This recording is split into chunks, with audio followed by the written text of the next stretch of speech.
Hey y'all, you back with your aunties here at the Clinical Cookout. Y'all already know what it is, so we just gonna go ahead and get started today. But of course, we gotta hit y'all with that disclaimer first. Check it out. This podcast is for educational purposes only. We are qualified clinicians who will cover various topics on mental health and will sometimes provide community resources. We are not being paid by any organization for our content, and any information we provide is general and pertains to our own personal experiences. We do not, I repeat, we do not provide psychotherapy, diagnoses, or treatment recommendations on air. Any concerns related to your individual mental health should be directed to your medical and mental health professionals. We are not responsible for others' decisions or the subsequent consequences. All right, now that we got all that technical stuff out of the way, let's go ahead and get into our sauce topic for today. So, what do y'all think about this whole idea of parents like wanting their kids to struggle because they struggled? Like not wanting to provide them with certain things or just hand them certain things because they had to earn it themselves as a child and they think their kids have to earn it too. I'm halfway not supportive on the struggling because you struggled. I do enjoy kids earning things. So like one thing I do, right? My son right now, since I ain't got no babysitter over the summer, he comes to work with me. And so since he comes to work with me in the mornings, my boss gives him little odd jobs to do. Like he'll let him sweep the porch, feed the dog, take out the trash, and at the end of the week he gave him a paycheck. And so like Isaac was like real amped, like learning like this how I make my money. This how you make money. And so like I agree with teaching them to fish and not just providing all the fish, but not synonymous with struggle. Well, you know what? You know where this comes from though? Is because my husband is one of those and I'm not. So, toys. Something very simple. Buying the kids toys.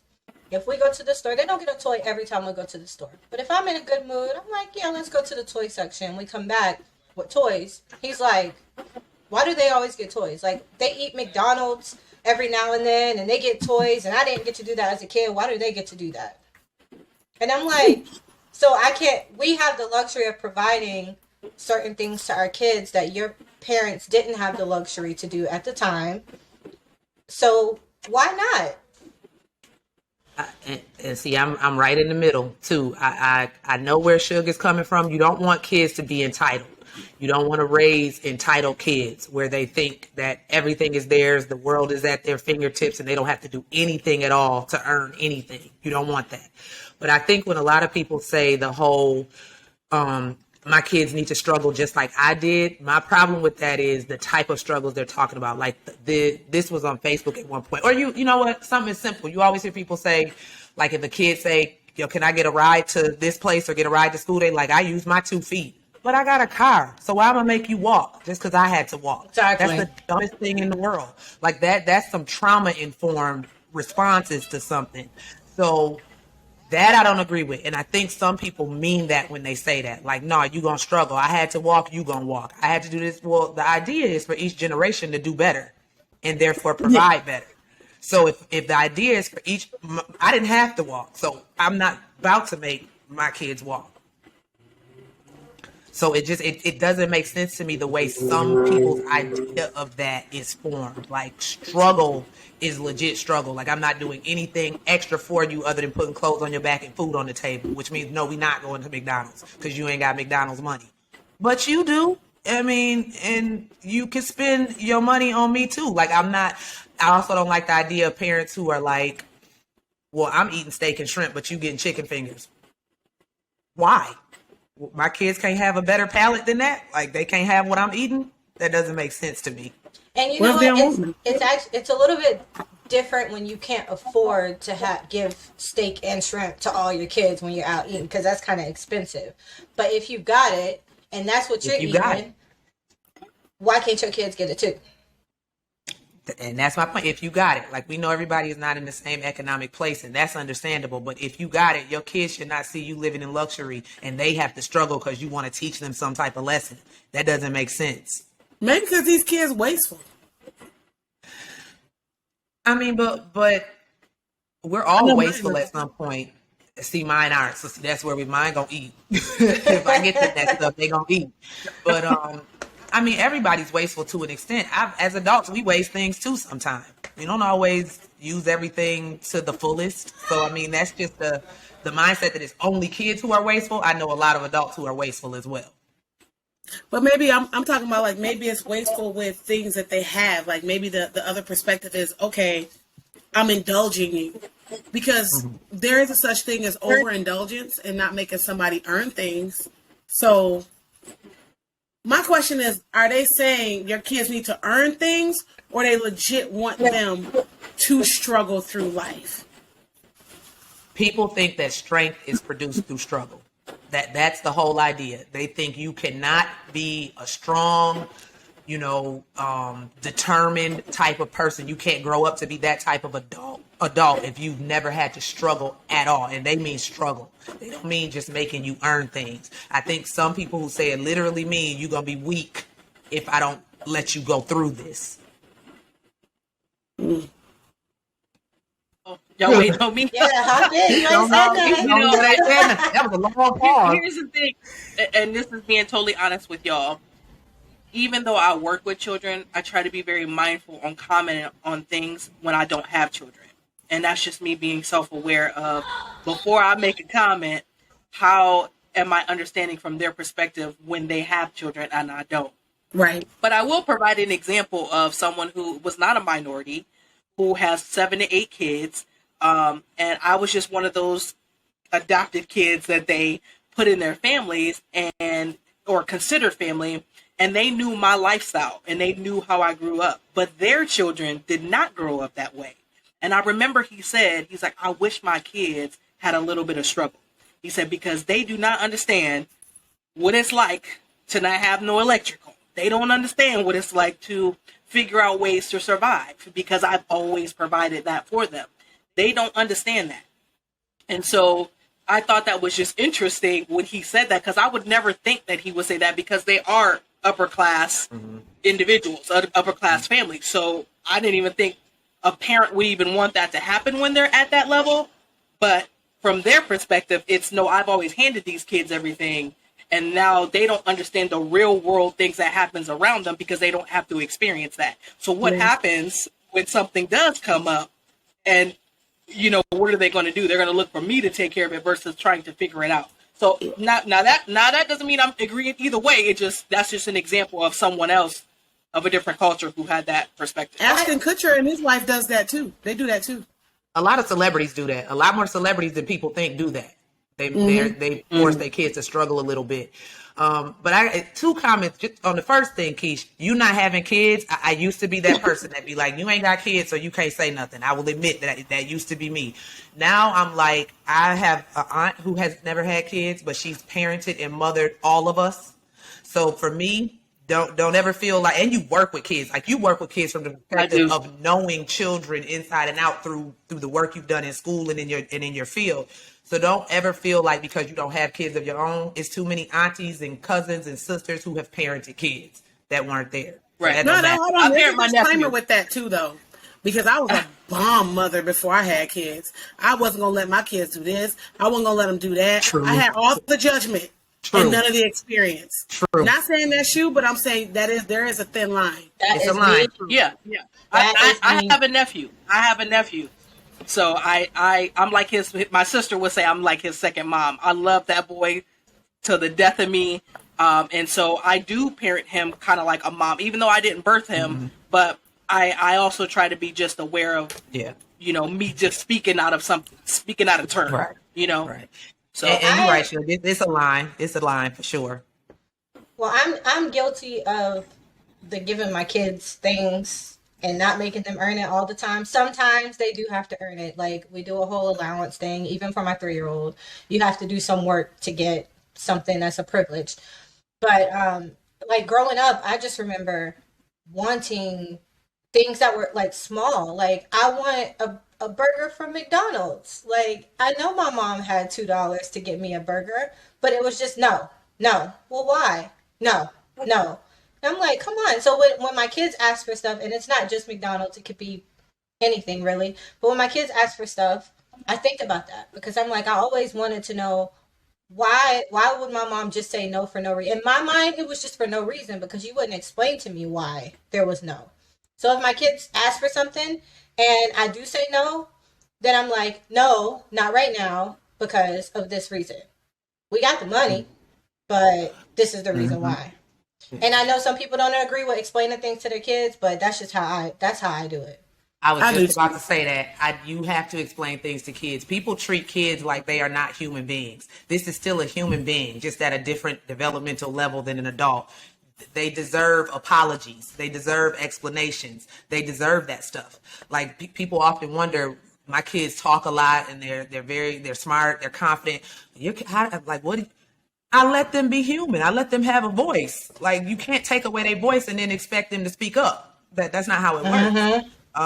But swinging back to what Keith said, I just want to make a quick comment. The guy you said was, kind of upper class, different culture, and said, my kids have never had to go without lights and things like that. Lights are a basic necessity. Like I could see extra stuff like McDonald's, but I'm sorry, I don't want my kids to go without lights and water and heat and AC. Like that, those are the things. Like we talk about basic necessities. You want your kids to know what it's like to be in the dark and have candles burning. Like that doesn't make sense to me. Now, if you extras like McDonald's or I want the brand new pair of Jordans, I get that. I get the parents who like, nah, I'm gonna get you these Walmart sneakers. You gonna earn them Jordans. I get that, but not the basic necessities. Like, bruh, lights are basic. I don't want my light shut off, so why do I want my kids to go through lights being shut off? And then think about like the reason why the lights were shut off. That parent was working super hard to try to keep the lights on, try to keep food on the table because they didn't have the opportunity at the time to get a better job or to have a career. But now we're talking generational wealth. We're trying to set our kids up to where they have a career or they have opportunities to get a job and they can pay for their life. They can pay for their basic necessities. So just like my life, for example, I mean, I'm one of the first to go to college and to finish. And so that's automatically setting my kids up, not automatically, but that's setting them up for opportunities to where if I need to pay for them to go to school or pay for them to get into some kind of trade or something like that, they have that privilege. Yeah. So I just, the circumstances at the time that these parents were struggling to keep the lights on and all that, it's completely different than now. And if we're trying to set our kids up for success, we want to show them how to pay the light bill, but not necessarily let it go to where they don't have lights. Right. Yeah. And then it's also like to bring mental health into it. Amber, you said something interesting. Like when your kids would ask for McDonald's, you think back to when your mother would say no with no real valid reason. So that is speaking to us, really that inner child part of us that speaks to us and tells us, I don't want somebody else to feel this. Some people go that I don't want them to feel this, and other people are like, I felt it, so what's wrong with them feeling it? So it's two sides. You can go either way based off how you view it. Like my dad bought my one son a drum set, and he said, I bought him that drum set because that was the only thing I wanted as a kid, and my mother couldn't afford it. So if he want to play drums, I want to make sure he can play drums. So like it all just depends on how you take it. Because he could have said, I ain't have it. You tell him to use the pots and pans like I did. He'll make it. But he didn't say that. It was, no, I know how that feels to want that. Mm-hmm. Well, if you mention generational wealth, you also have to kind of go into the reasoning behind some of people's trauma response. And what a trauma response is your automatic response based on something that happened to you that still gives you negative symptoms to today. Mm-hmm. So some people are just going off of a trauma response when they say, no, I ain't have this or I ain't have that. Some people are actually scared to be poor again from giving people who don't know how to maintain everything before they earn it. Yeah. Yeah. Damn, you just made me feel bad. Maybe I need to change it up a little bit. No. This is just it. If your kids are respectful, this is how I measure it. If your kids are respectful, they know how to, show confidence, speak up for themselves, and they are well adjusted, then you're doing fine. No matter what route you're taking, you're probably doing fine. But the problem comes into play. Some well-adjusted kids that you think are well-adjusted and behave well, that's not being well-adjusted. That's them being fearful of messing up. So depending on how you discipline, your kids aren't well-behaved. They're scared. They're scared to make a mistake. They're scared to mess up. They're scared to say anything out of turn or say anything to an adult to defend themselves because they know it's going to be punishment or discipline behind that. So you have to figure out, how do I measure if my kids are truly well adjusted or they're just living life in fear? Yeah. I like that because that is something that I've been taught in training when we work with children. It's not that, because a lot of parents get upset, like, well, why would they lie? And I often ask parents, well, why do you think they would lie? How are you going to respond if they told you the truth? And so reactions are very, very important when it comes to children making mistakes, because they're going to. The question is, how do you respond to that? And depending on your response is how your children is going to determine whether this is a safe space or not to be open with you. Absolutely. Yeah. Sounds right. So I was literally on TikTok. Y'all know I love TikTok. And I came across a video that was talking about gentle parenting and how it's going to basically backfire on a lot of these parents who are gearing toward gentle parenting. And I was going to respond, but unfortunately my phone died. But I'm going to respond here. I don't know what the guy's name is, but I wanted to give a little bit of a definition of gentle parenting and permissive parenting, because what that guy was describing was actually permissive parenting. And so when it comes to permissive parenting, typically those parents don't have structure. They don't incorporate any type of behavioral management or strategies. They're kind of hands-off parents, basically. And those are the children who tend to kind of do what they want to do-ish, I guess. Versus gentle parenting, what a lot of people get confused is that they believe that when everybody hears the word gentle, they think that there's no parenting involved at all. That's just not true. So gentle parenting typically involves boundary setting. We typically talk about the consequences of a behavior. And we tend to, now I'm not going to say all, but we tend to remove the physical punishment typically, and then use other interventions that will be more acceptable and more receptive for the child. And so his example was, well, what if a 15-year-old does drugs? Well, if we were to take an example of permissive parenting versus gentle parenting, a permissive parenting may not care that that child has done drugs, may not prioritize that child's safety, and may not even understand how to educate that child on what those drugs may do to them. So, yes, what he described in his TikTok was more permissive parenting. But if we use gentle parenting, we probably would incorporate some boundaries and say, that probably can't happen in my house, right?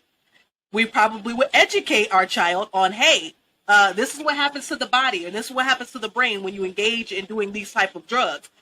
And we also probably, if legalities were involved, we probably tell them what would be the legal consequence if you continue to do these drugs. And first and foremost, even with gentle parenting, obviously we're going to tell them that their safety is number one. Like, you don't have to take out safety just because you're gentle parenting. No, you need to let them know, hey, you're under 18 and I'm still responsible for you to be safe. So here's what's going to happen. Here's what we have to talk about. If you're 15, we all know teenagers are impulsive. And 9 times out of 10, a 15-year-old may try drugs. You're right. Drugs.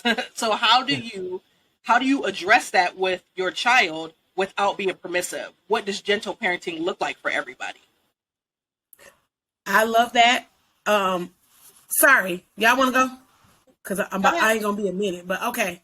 So I like, and there's a bunch of different parenting styles.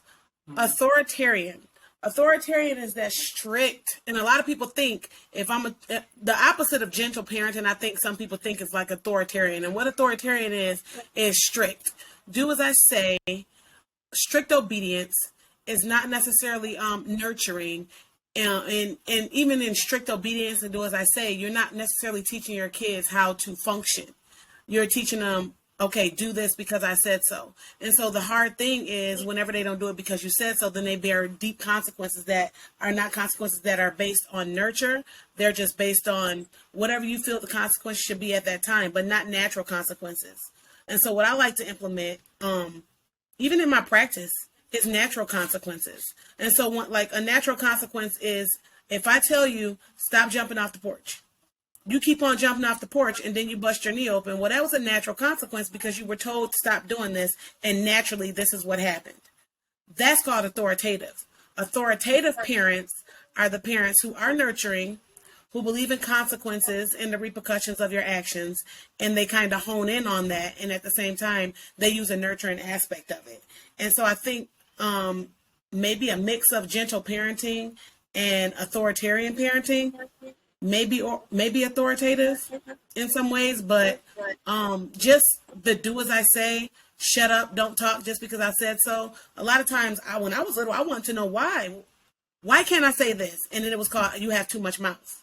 And so, I mean, everything is balanced, but I think authoritative, is probably the better way to go, where you're teaching them consequences, repercussions, and at the same time you're showing them, and then this is what happens when you do something good. Like earlier I mentioned Isaac coming to my job and working.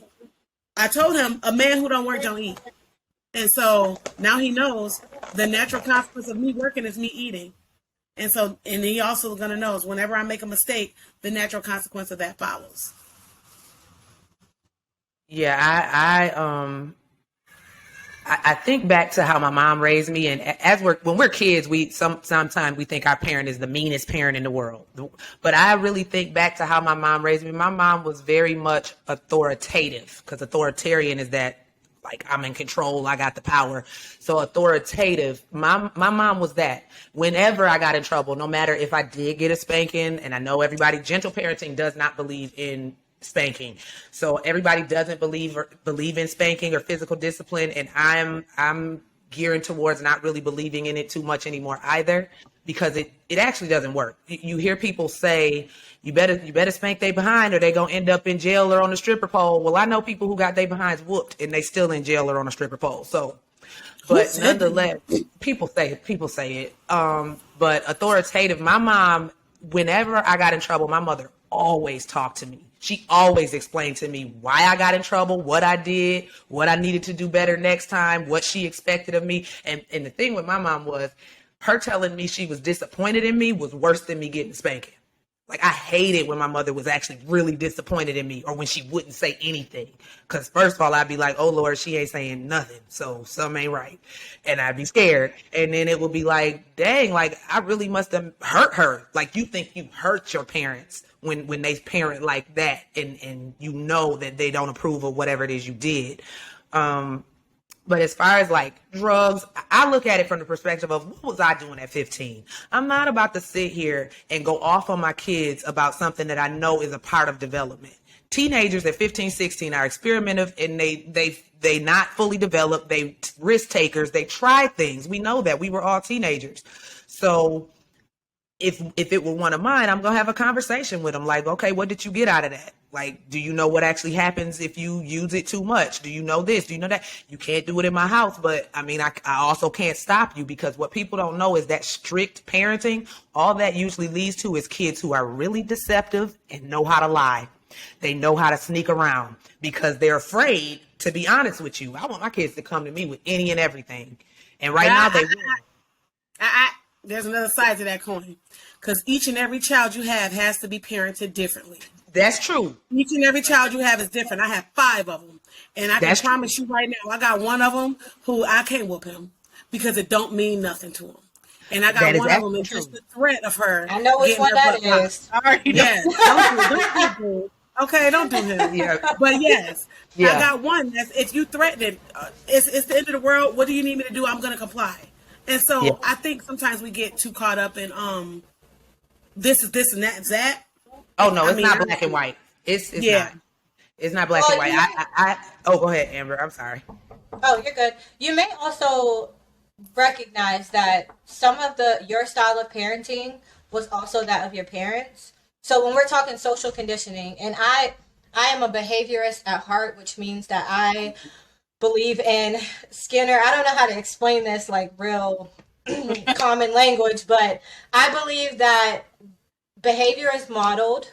You see that, you observe it, and you take that and you replicate it until you recognize, until you see what the consequences are of that. So, when your parents parent you a certain way, you are being conditioned to parent your children later on down the line that way. When your mom explains everything to you, when you get in trouble, when your mom acts a certain way when she's disappointed, she responds a certain way when you do good things, when you do positive things, you pick up on all of that. And you're conditioned to believe that, okay, you know what, when something happens, I need to explain to people, not just your kids, but it flows into your parenting, but I need to explain to people why this is happening or what's going on. So that's just an example of how social conditioning goes into this parenting thing. Because if as a child you were whooped for every single mistake, y'all get me into my dissertation topic too. So I stop me when y'all need me to stop. But if you are whooped for every single mistake, you're afraid of making mistakes. You become anxious when you make a mistake. You become depressed and sad about it when you make a mistake. You think about it over and over and over again. You can't focus at work. You can't focus in school. You don't want to go hang out with your friends. You want to sit in your room because you made a mistake. But that's conditioned within you from what happened when you were a child, being hit every single time you made a small mistake, small or big. Yeah. Can I add something to that? Y'all know I love the TikTok people. Somebody made somebody talked about, we're going to tie it back to behavior. Somebody talked about how Black people go out into the world, and because they're oppressed by white people, they don't have no control. So the only place they have control is in their home, which is why they start treating everybody in the home kind of like the person who, they're the oppressors in their home because they need the control because they can't control what's going on in the outside world. And I never thought about it like that. And so when we talk about conditioning, think about all the conditioning that has happened since the 1800s, even before this, all the conditioning that has happened, and how we as in African Americans, and let's just say minority groups or whoever, continue to filter that down into our homes. Yes. Yes. Or yes. what is this a trauma response? A trauma response is, obviously, like Amber talks about intergenerational trauma, and the layman's terms is we do as we have been done by. And so when we are talked down to in the workplace and we're talked down to at home, in the workplace, and we have a lot of problems in the workplace, and then we bring it home, a lot of times we're not only bringing home that, but we're bringing home the frustration. And then at the same time, we're trying to prepare these kids that I don't want you to go through this. I want you to be your own boss because I don't want you to have to go through what I'm going through. But then you don't think about the way that you're going about trying to tell somebody that they need to be their own boss. It's hollering at them and screaming at them because, you're still traumatized from everything that you've gone through. So we just still passing it down. Yeah. Absolutely. And one of the first step to making any kind of change when it comes to conditioning and behavior conditioning is awareness. If you don't know why you're doing it, you don't know how to change it. If you parent your kids a certain way because you saw your parents do it and you thought that's just how it's a learned behavior, that's just how it's done, then you can recognize like, okay, I was learning from people who grew up in the 1700s. I don't know when our parents were born, but grew up in those times. And so, okay, my parents are 1970s. 1970s. Okay. I'm like, wait, Amber, you got parents as vampires. Please. You know how I am when I'm trying to talk without a script, okay? I be getting off of it. But we just wanted to clarify your parents were not vampires. That's all. Right. That's it. They're not unalived and undead out here. Okay, so we're being aware. We're aware that what we learned is from people who grew up in the mid to early 1900s. Okay, grandparents, parents, whatever, right? And then you take that and you kind of modify your behavior from there. Like, okay, maybe my mom did whoop me at the time because that was what was socially acceptable, and that's what they actually truly believed. Like, they weren't just mean people and just want to hit you for no reason. They truly believe that's how you discipline. But now we have so much more knowledge and education on changing behaviors, modifying behaviors. You can look into that if you recognize why you're doing it. Awareness is huge. But people are comfortable in what they know. A lot of people are very comfortable in what they know. Like, one thing that sticks out for me is when I did get spankings, not thinking back on it, not often. Like, when I was a kid, I thought it was all the time, but it really wasn't often. But one thing my mom said that stuck with me, two things. She would always, if she didn't spank me, she would always say, I'm too angry. And if I spank you right now, it's going to be out of anger. And that stuck with me because it was like, oh, so if you're too angry, you shouldn't be putting your hands on a child or on anybody because it's coming from a place of anger. So you need to think and kind of focus in on you. And then another thing she would say, as far as like taking your frustrations out on others, if I would have a bad day at school or something and I would come home with an attitude, she'd be like, I wasn't the one that did it to you, so don't take it out on me. It was not me. And as I got older, and that once I got married and stuff, she would say, I didn't sleep with you last night, so don't come here mad at me because I didn't do it. So that I took that with me. Like, you cannot take your frustrations out on others when they are not the ones who did it. But a lot of people, back to what Keith said, yes, it's about I am oppressed in every other avenue. I have no control, no power. The only place I can have control is in my house. So I need to have control there. And that's a projection. Like, I don't have it, so I need to have it. And we can tie it back to social conditioning of slavery, the whip. Like, they maintained obedience with that whip. And even if we tie it biblically, so many times people use spare the rod, spoil the child. That is not even what that scripture means. But people will use it to justify spanking children when that is not even what that means in context at all. So it's just interesting to me, the projection and the trauma and everything else that goes into that social conditioning. Yeah, and now that you brought up the Bible, I grew up in a Christian family. My grandparents were the Christianist Christians of Christians. and my mom is just like, she Christian, but she don't do the whole everything, right? But what are your thoughts actually on social conditioning when it comes to religion and the church and all of that? Oh, I know it's loaded, but I'm interested in what you think. For most of us, I grew up in the church. I know Suge grew up in the church. Her grandmothers were heavily into the church, into the Bible. Religion and the church, specifically the Black church, informs so much of who we are.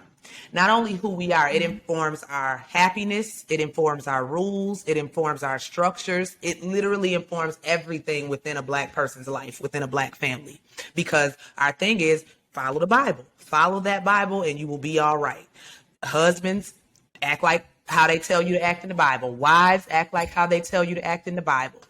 Parents, act like what they tell you to act like in the Bible. So it literally informs our ideals, our morals, all of it. So it is, to me, I would put that as like the top thing that informs every bit of social conditioning that we have.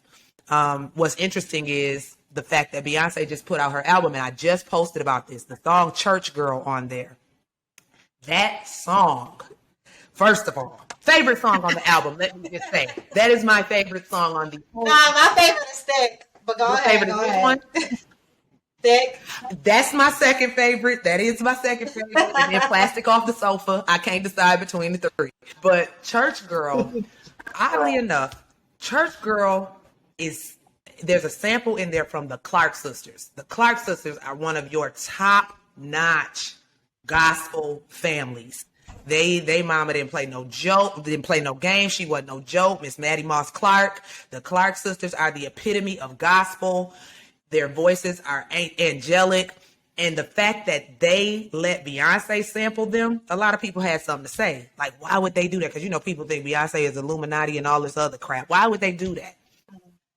The thing is, I'm so glad that they did that, because that speaks to the social conditioning, particularly with women, not even just Black women, but women in general who grow up in the church. And I posted about this. We grow up socially conditioned that our bodies are not our own. It doesn't belong to me. My body belongs to God, and then it will belong to my husband. My father will give me to a husband, and my body belongs to him. I cannot say no to my husband when it comes to sexual requests. Growing up like that, you are socially conditioned to not think of yourself or your body as your own. It's not even in your possession. So I often ask myself, like, how am I supposed to protect and advocate for my body if it's not even in my possession? It's not mine. This is what is conditioned through the church. It's like the church is supposed to be this place of spiritual freedom and being released from bondage, but we maintain these chains of misogynistic mindsets and patriarchy. So it doesn't make sense. So the social conditioning, especially for women and Black women in particular from the church, is unlike anything else in the world. It's unlike anything else. And that's not saying, because I still believe in God. Don't get me wrong. I still believe in God. I still read my Bible. But I've done so much deconstruction that it's a lot of things that people can't tell me when it comes to the Bible and what God has spoken to me. So I'm going to disagree with people on a lot of things when it comes to biblical interpretation. And that's okay. We don't have to believe the same things. But we all can agree that the church in and of itself has been very harmful to people when it comes to social conditioning. I heard the term religious oppression last night. Yes. And it even goes back to T.D. Jakes recently did a sermon, and it was all over social media. I know we ain't on hot sauce right now, but he basically said, we are, in so many words, we are raising our girls and our women to be men. So if they don't need men anymore, then this is why they're still single. I'm like, sir, if I remember correctly, all the little conferences you had young girls going to back in the day told us, go to school, get an education, make sure you can take care of yourself. The Proverbs 31 woman is a woman who can take care of her own if she had to. Honey. So now you're saying we've done all the things and now we too much like men. Now we're too independent. Now because a man doesn't, because we don't need him, he's not going to want us. Why do I have to need you for you to want me? Like, can we just... But see, that goes into... It ain't all about religion. Religion didn't... This is people. Because remember, religion was made by people and people are flawed, right? So when you go into the Proverbs 31 woman, what the Proverbs 31 woman was somebody who was up before the break of dawn. She got her kids ready. She's a worker. She's educated. She lifts her man up. So... a lot of people think, oh, the Bible is just oppression. It's just oppression. Actually, that's kind of liberating for me because the Bible was also saying, you know what? Be a Proverbs 31 woman. Be a Proverbs 31 woman. Be a boss. That's what the Proverbs 31 woman was. Yeah. And so that's why I said with people, it's people who interpret stuff and then just put their stuff inside of their Bible interpretation on other people. Because what I heard was the Proverbs 31 woman was, boom, powerful, kind. She was up before the break of dawn. She had her kids in order. She had her man in order. She lifted up her man, and her man was able to go out and go do all the things that he was able to go do. And so that's not necessarily being a man. That's being a strong woman. Okay. And so you get the people who put the social, religious constraints on people. And then you have other religious people. Like me, I grew up in the church. I can break them chains just by telling you that. Yeah, well, and as you're talking about that too, and interpretation, I'm thinking like, at what point did you start to realize that you interpret it differently than the people who taught you? Because I didn't learn until I was an adult and I went to my own church for the first time. Yep. And I told my pastor, I am struggling a lot with a lot of this that's in the Bible because my grandparents were like, word for word, this is how you live your life. But then I had my two grandmas interpreted it differently. So one would say you do it this way, the other one says you do it this way. And I'm like, well, if the Bible says this, but y'all both saying two different things, what am I supposed to do? But then I'm shamed if I don't live it a certain way. Or like, so if I follow what one grandma says, the other one's like, well, why'd you do it like that? That's not how a Christian woman is. So all of that. But I didn't learn until adulthood when I went to my own church and I told my pastor, and I wish I could remember his name, down in Texas, man, that was the most inviting, supportive church I've ever been to in my life. Prior to that, I was like, I ain't never going to church again. But he did tell me, he's like, you know what? The Bible it's up for interpretation. The words in there. Someone could read about the Proverbs 31 woman, and I don't know certain scriptures like that, but somebody could read that and look at it like, she doing too much. This woman is out of her lane. She's out of control. She's a man. She needs. And then someone else, like, she's looking at it like, she a boss, and I'm about to be like that. Let me get my stuff together. But it's just, at what point did y'all learn that interpretation was a thing? Because for 25 years, I thought like, I'm not Christian because I disagree with everything that they say. Like I guess the first time I ever like started deconstructing was probably at age 19. I actually had a school advisor who was a Black guy, and he was like, I don't believe in religion, and it kind of caught me off guard. And he was like, I don't believe in religion because I believe it's only a way to control people. And I didn't understand at first. Hmm. And then eventually I had a friend who was bisexual, and she knew I was from like a very Christian oriented family. And she said, and I said, why didn't you tell me? And she said, I didn't tell you because I knew how you grew up. And it was from that moment I was like, oh shoot, I almost lost a friend because of, you know, they believed that I wouldn't care for them or be friends with them anymore because of the religion that I was attached to. So since 19, I had been working to deconstruct what Christianity meant to me, and these days, like a lot of people might be mad, but these days I don't believe in no white Jesus who done hung my people and who done enslaved my people. I don't believe in none of that. And I don't believe in like taking on Christianity at all. I think it's something that has kept Black women down for years, especially when it comes to dating, when it comes to just everything, like even mental health.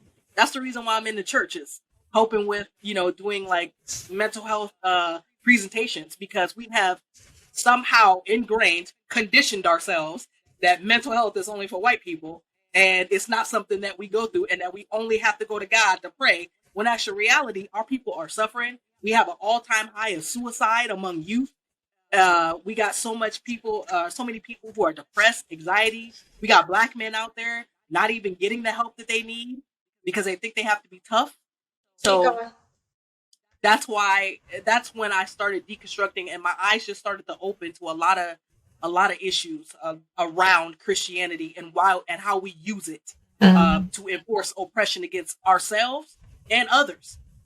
So I let all that go, and unfortunately, I'm the Black girl who can do without. I'm not an atheist. I'm more spiritual. I'll go that route. And another thing too, this white Jesus thing, I don't know who. Okay, I know who did it, but I know exactly who dang on did it. But nobody's running around here when they're Christians saying like, "I white Jesus." Like that's not what Christianity is. Like that's not at all what we're talking about. I think that's like you say, social conditioning from the Wahite people is the reason why people say, "Oh, white Jesus." But when you get into what you're, did you say Wahite? It really that threw me off. What did you say? The Wahite. No, you said Wahite. You can't always say white on platform. it took me a second. You gotta say Wahite. Or we do this. American tribe or something. Like, wait a minute. Too much Kev on stage. I'm much Kev on stage. Wahite or point to your palm. We got it from here, but a lot of us know what it is. Like, I'm not even gonna go into this whole Christian thing because, you know, obviously we know if you're from the Middle East, you were not this. So Right. That's just common sense. And so that's why like when you talk about social conditioning and deconstructing, that's why it was important to deconstruct, because some of us was given it the wrong way, and we had to make it and turn it and smack it up and flip it to what we know it really is.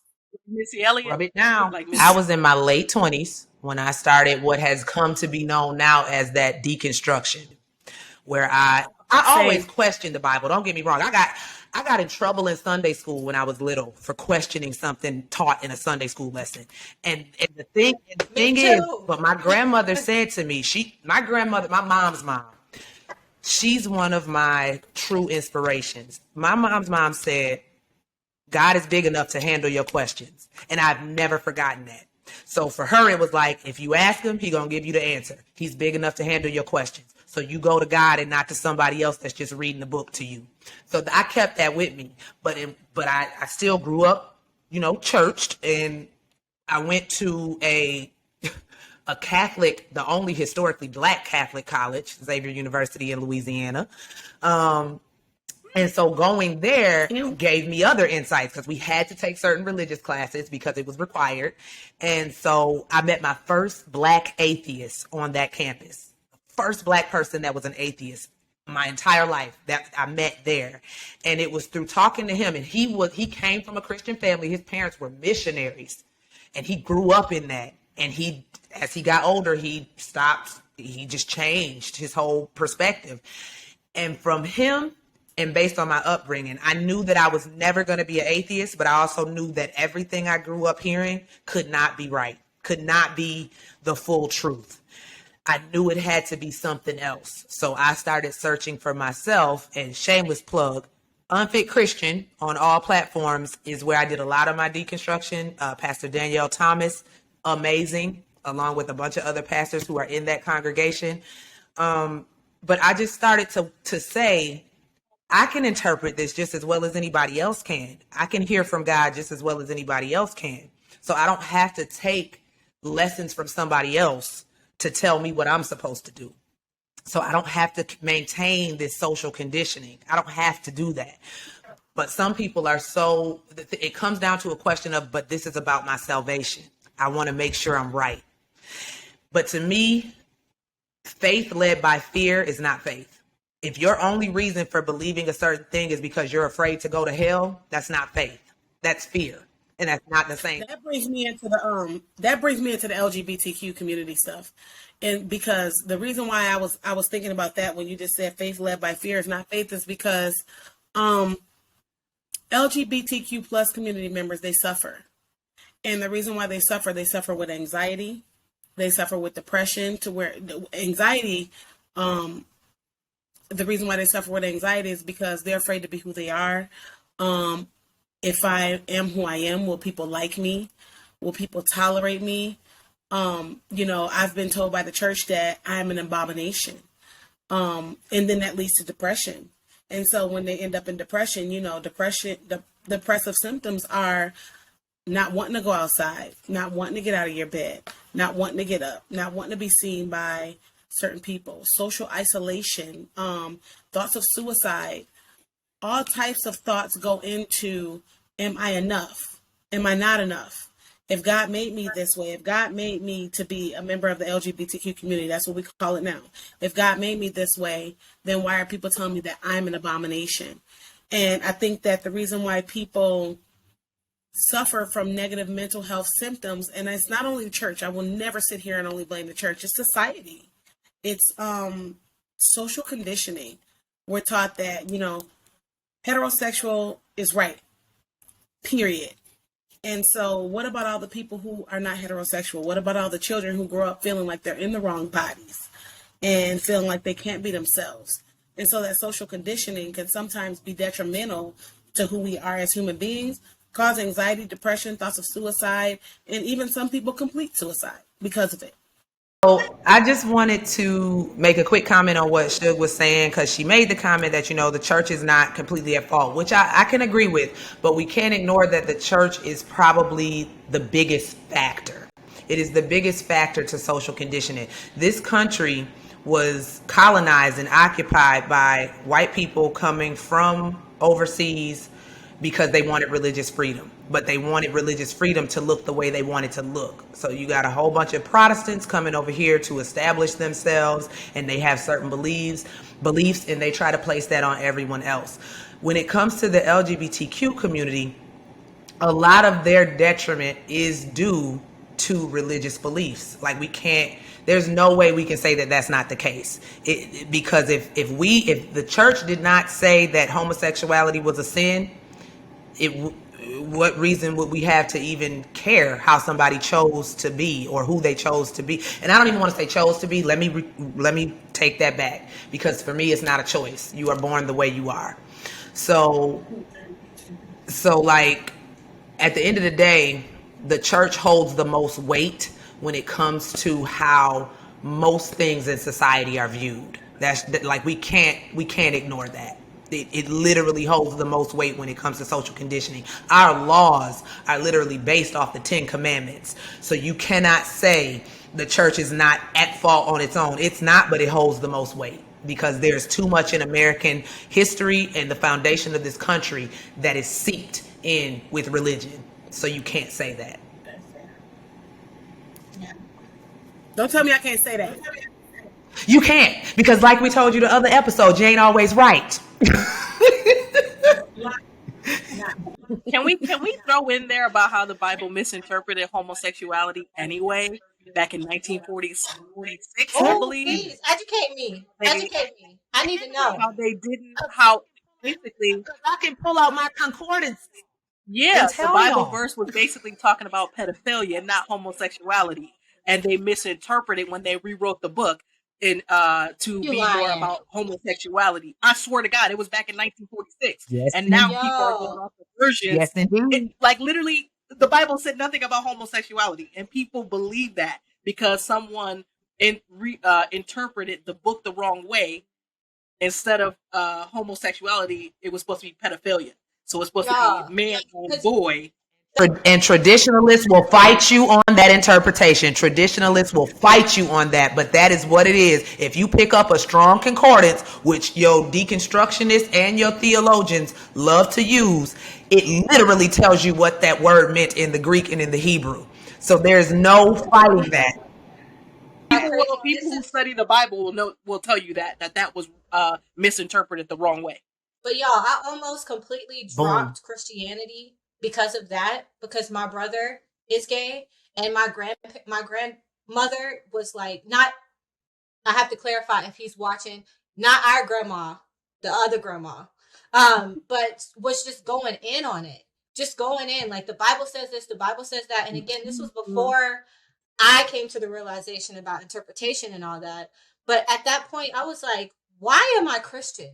Like, why did I just like go with this and just like believe in whatever my parents and family and friends were telling me? I was really conflicted with it. So it's crazy to hear that that wasn't even the definition to begin with or the real interpret. Like, Mhm. wow. I'm sorry. I just had to. You you know what helped me? You know what helped me in my deconstruction, Amber? As far as maintaining that I do believe in God and I still do believe in, the basis, the foundation of the Christian faith. I can't remember who it was, but they told me all you need to be concerned with is the two things that Jesus said are the most important. Love God, love your neighbor as you love yourself. You don't need to be concerned with anything else because if you do those two things, everything else will fall into place. So for me, if love is the overarching theme, then that's all that matters. You can't tell me that any type of love is a sin if love is the overarching theme. That brings me to my next point about love. So we talked about how the LGBTQ community and they face a lot of problems based on social conditioning, Christian conditioning, and that there needs to be some deconstructing. So a part of my dissertation and what I will be talking about is how the anxiety symptoms can be relieved if family members become more accepting. They start learning about the way people feel inside their bodies, the way that the LGBTQ communities loving them and then loving themselves. You know what I mean? Like loving one another and don't focus so much on I have to beat this upside your head because this is what I believe. Okay, you can tell somebody what you believe and then you can move on. Whenever you see somebody, you don't have to keep on saying, oh yeah, don't forget this is what I believe.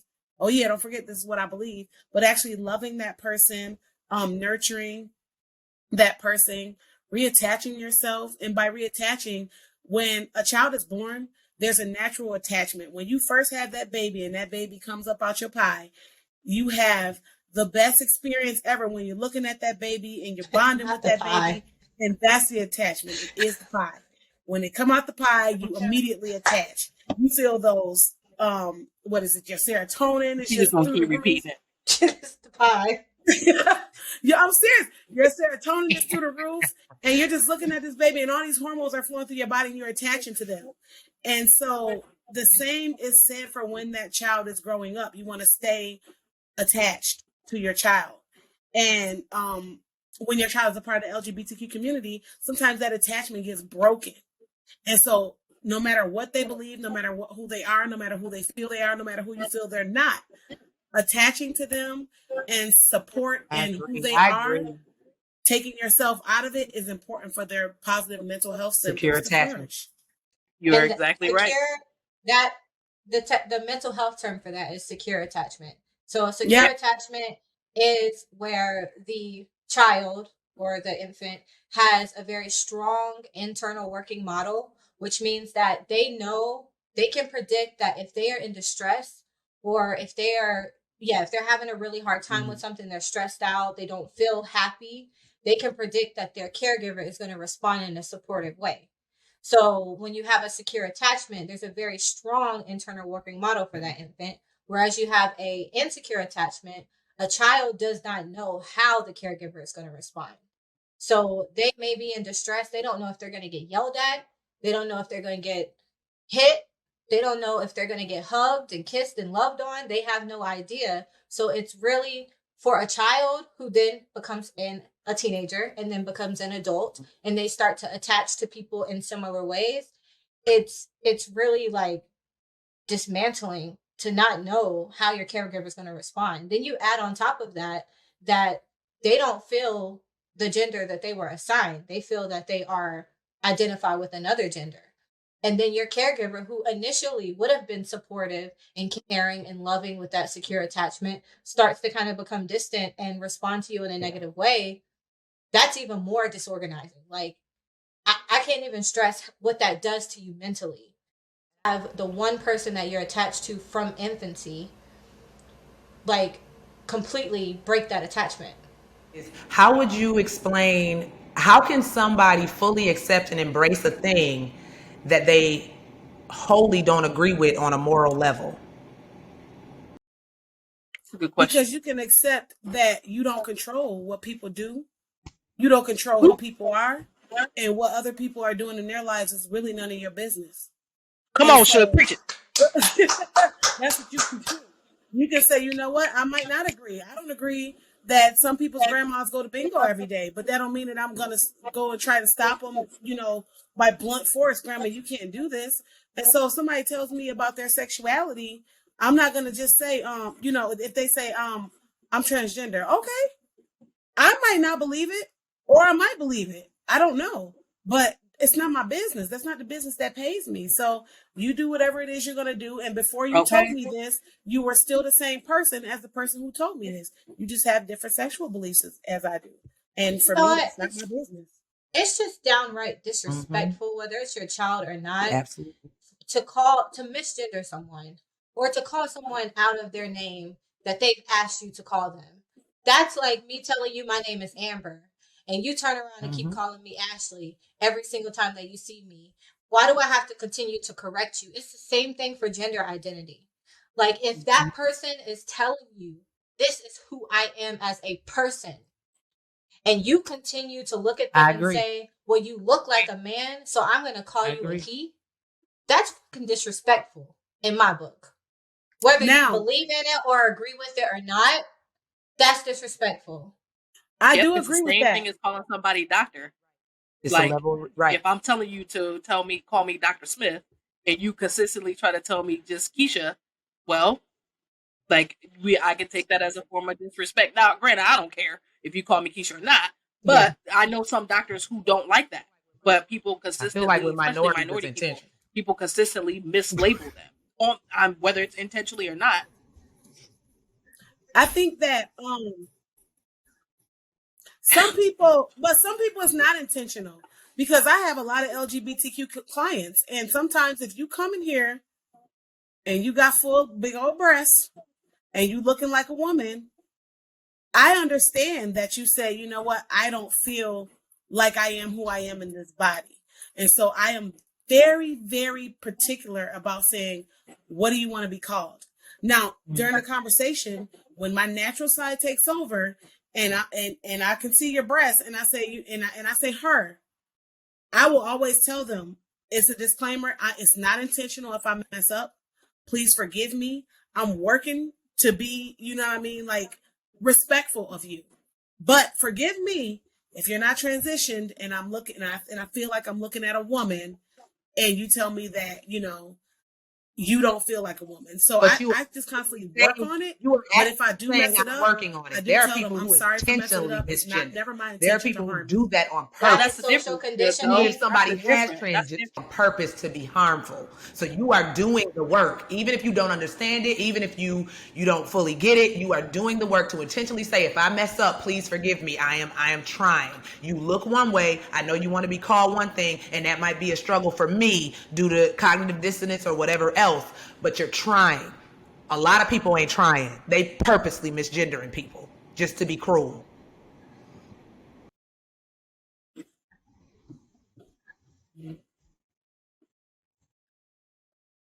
But this is, yeah, and your experience that you're talking about is the prime example of social conditioning. It's you trying to Mhm. unlearn something that you've been Yep. conditioned to believe. Like, Correct. even thinking about, like, you look like a woman. Mhm. A woman, you think women look a certain way because socially you've been conditioned to believe that women look this way. Women wear these colors, women wear their hair this way, men look this way, and men act this way. Yeah.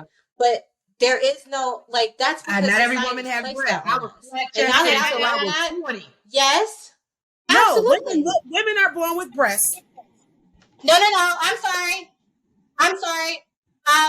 Let me break down the term biological sex, Right. female or male. Females And are even every born with breasts. Women, gender, that's, you're not born with breasts. A gender Okay. is how you identify. we are born So yes, with the females are genes born to with have breasts, and but men let's are not born pretend with like every woman got a other chest. body I was parts flat that I chested don't know until if I I can was say like 'cause 18 or 19. Shaboinka. So you could have looked Can- at me and said, that's can why I I say got it? called a little boy and a time chested. That's always been an insecurity of mine, that I'm not womanly because I don't have a big chest. So every woman, every natural born female does not have a big chest for you to point to her and say, oh, that's definitely a female. No, she might be flat chested.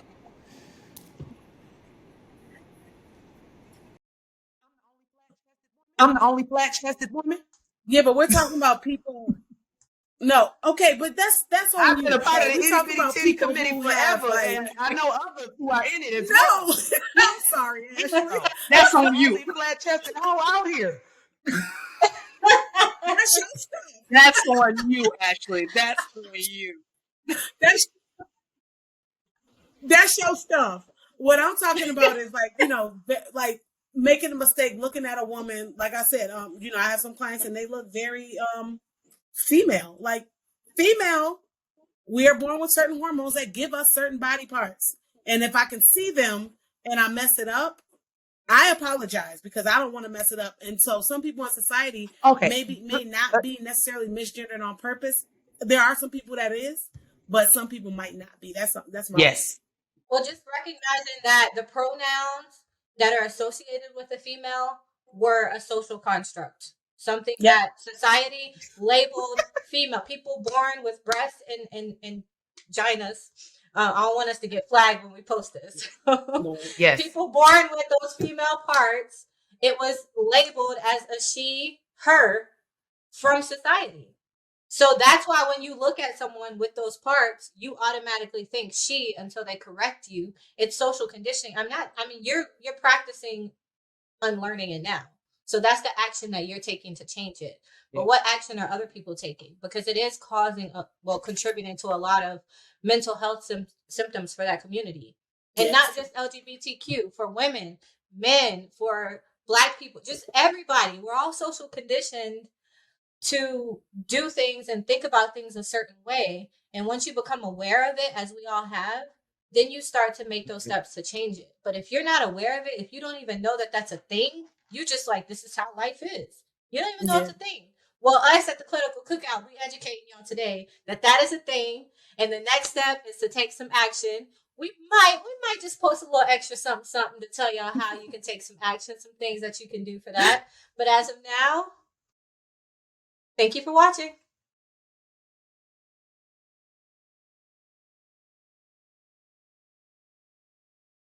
Stripe.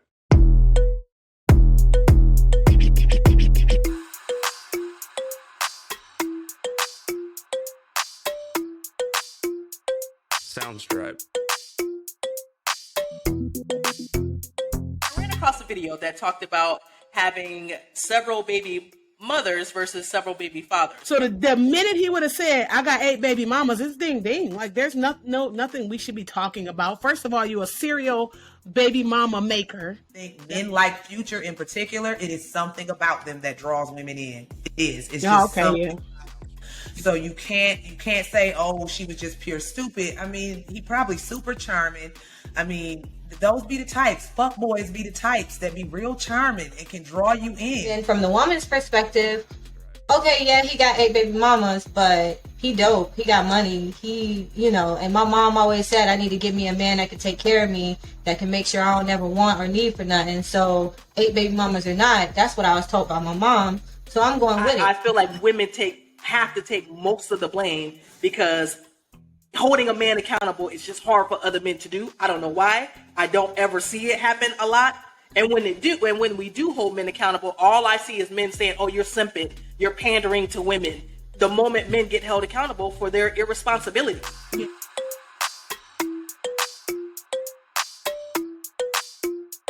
Soundstripe.